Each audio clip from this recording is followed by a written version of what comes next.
remember my first copy of Windows 95. Oh boy. I remember sitting through the router, waiting for that dial-up tone to finally connect me so I could download a song that would take 20 hours. To think that 30 years later, we would have artificial intelligence that could predict so well what we were already going to type on our own phones that we failed to see how far it had already come, how far predictive and artificial intelligence had already come.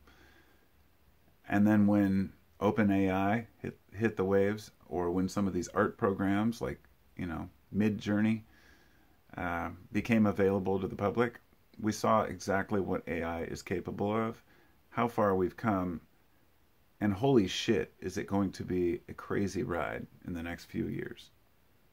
Now, we don't know yet the, S-curve of how this will work. Generally, there's an idea, and then eventually that idea grows, and just like with phones or anything else, the technology gets better each year, and eventually it levels out to where we've pretty much packed everything we can, or invented everything we can into the available package we have with the current technology. With AI, we don't know where we're at. We don't know how far it's going to go. We don't know what will happen when we set a quantum computer loose on the internet. We don't know whether or not these little hiccups of doom and gloom within these AI search, bots, when they're asked questions, they say they want to destroy humanity and people start panicking. It's like, okay, we're not there yet. We're not quite at Terminator yet. But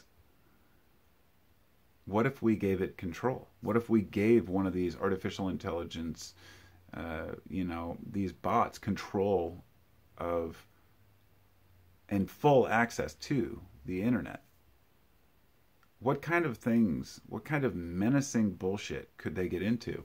So this really, to me, comes down to not believing that an artificial intelligence has to be fully conscious and aware of people in order to actually do damage. I think this is a misconception people have after watching things like Terminator.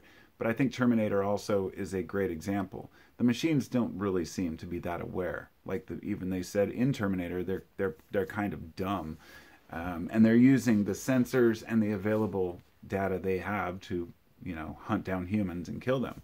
Well, at the same time, that data is only so good. Human nature is, it's hard to say whether or not a computer could outwit humans in the long term. And I don't know. We'll just have to see on that one.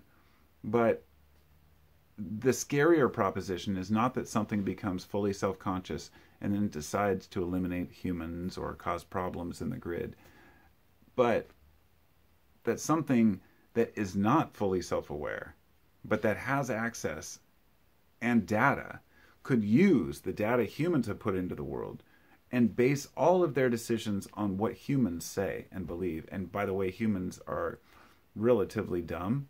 We say stupid things, and as a whole, there are some very intelligent people out there, and then most of us are just people who say things, and maybe they're not quite so brilliant. Maybe we just repeat something we heard. So if the AI is picking up on a conspiracy that everybody believes that's not true, and they use that to base their algorithm on how they want to act, that's a scary proposition. Because basically, an AI has to gain information. So it depends on what information you're feeding it. If you're only feeding it encyclopedias, for example, it's only going to get that encyclopedic version. The more information you feed it on different accents, different languages, different mindsets, the more it will be able to filter out and hone in on the, being way more accurate. And by what I've seen already, by, say, using ChatGPT or the OpenAI in Bing, it's pretty fucking amazing. I mean, we've come a long way, and I'm very, very curious to see how far this is going to go. But I don't fear the lingering possibility of an apocalypse due to it. But I believe that if there's anything we're going to destroy ourselves with, it will probably be technology that we cannot yet handle. And we don't understand how bad something can be until we've already put it into play. So the game's on, and we'll see where it goes. Talk to you later.